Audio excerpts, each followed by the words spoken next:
अहो तुमचा बुरशी आलेला माल आजपर्यंत लोकांनी पाहिलाय, तो 4 जूनला आम्ही फेकून देणार आहोत कैराच्या टोपलीमध्ये. हे तुमचं सगळं बुरसटलेलं गोमूत्रधारी हे ह्याची घाण लोक नकोयत आम्हाला. म्हणजे तुम्हाला एवढ्यासाठी सांगतो की शोभाताई, तुम्ही खासदार म्हणून तिकडे आम्हाला का पाहिजे आहात, तर संविधानाचं रक्षण तर केलंच पाहिजे. ज्या डॉक्टर बाबासाहेब आंबेडकर, एक साध्या गरीब दलित कुटुंबात जन्माला आलेला मुलगा, हा एवढा बुद्धिमान कसा काय होऊ शकतो, आणि त्यांनी लिहिलेली घटना ही या बुरसटलेल्या गोमूत्रधाऱ्यांना आता ओझवायला लागलेली आहे की अरे त्या दलित माणसांनी लिहिलेली घटना आम्ही काय म्हणून पाळायची. म्हणून यांना 400 पार खासदार करून ती डॉक्टर बाबासाहेब आंबेडकर या महामानवाने लिहिलेली घटना ही यांना बदलून टाकायची. शोभाताई, तुम्हाला त्या घटनेचं रक्षण करावं लागेल.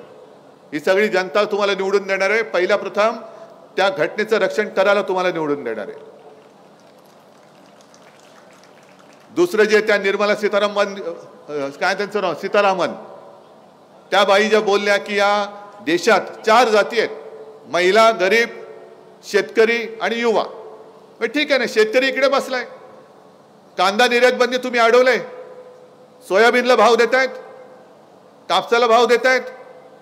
आणि मी तुम्हाला उघड प्रश्न विचारतो की आपलं महाविकास आघाडीचं सरकार जेव्हा राज्यामध्ये होतं तेव्हा कापसाला भाव आज मिळतो त्याच्यापेक्षा जास्त होता का कमी होता? सोयाबीनला भाव जास्त होता का कमी होता? मग गद्दारी केली ती फक्त माझ्याशी नाही केली, शिवसेनेशी नाही, गद्दारी तुमच्या बरोबर केलेली आहे, शेतकऱ्यांशी केलेली आहे, गद्दारी संपूर्ण महाराष्ट्राशी केलेली आहे. महाराष्ट्रामध्ये येणारे सगळे उद्योग हे सगळे ते गुजरातला घेऊन गेले.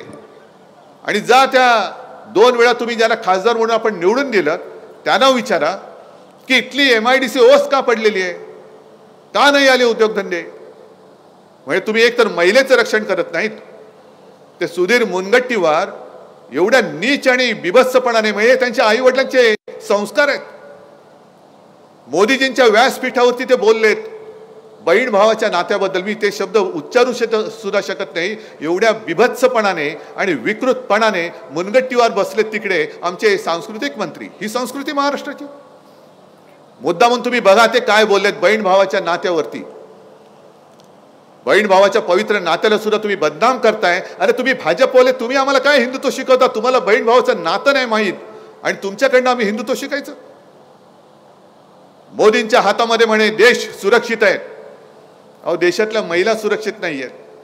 तिथल्या त्या क्रीडापटू, महिला क्रीडापटू त्या तिकडे बसल्या होत्या आंदोलनाला, त्यांच्याकडे तुम्हाला बघायला वेळ नाही. मणिपूरमधल्या महिलांची धिंड काढल्यानंतर ना गृहमंत्री तिकडे जात, ना प्रधानमंत्री तिकडे जात. आणि आता काल परवाकडे घडलेली घटना आहे ती कर्नाटकमध्ये, बघितलं का तुम्ही व्हिडिओ? तो काय नाव, रेवण्णा, प्रज्वल रेवण्णा. म्हणजे मोदींनी जाहीर सभेत सांगितलं या रेवण्णाला मत म्हणजे मला मत. मग त्यांनी केलेले गुन्हे हे तुमच्या माथी मारायचे की नाही मारायचे? मारले पाहिजेत ना. पण तो रेवण्णा आज फरार झालेला आहे.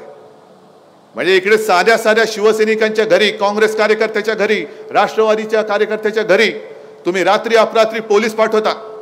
अजूनही दमदाटी सुरू आहे. एकतर भाजपात आहे, मिंध्याकडे जा नाही तर तुरुंगात जा. अरे 4 जून पर्यंत थांबा जरा. 5 जून जेव्हा उजाडेल तेव्हा आमचं सरकार तिकडे दिल्लीत आलेलं असेल.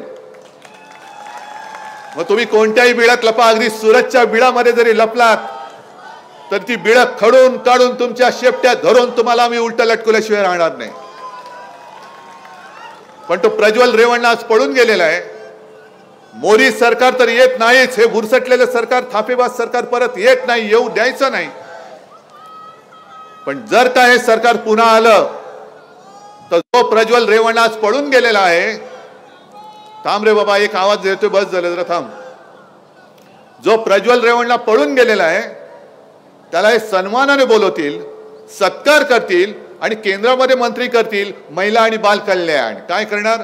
कोण तुमचा मंत्री महिला बाल कल्याण? प्रज्वल रेवण्णा, जो अत्याचारी आहे, बलात्कार केलेत, फिल्म्स काढलेत आणि आता फरार आहे. आपलं सरकार आल्यानंतर हा प्रज्वल रेवण्णा कुठे जरी असला तरी खेचत आणून मोदीजी तुमच्या गळ्यामध्ये त्याची जबाबदारी आम्ही बांधल्याशिवाय राहणार नाही. कारण तुम्ही त्याला मत म्हणजे तुम्हाला मताचं सांगितलेलं आहात. अजून त्याच्याबद्दल काय बोलत नाही आहात, शेतकऱ्याबद्दल काय बोलत नाहीत. रोजगाराचा पत्ता नाहीये. पण एक वचन मी तुम्हाला देतोय,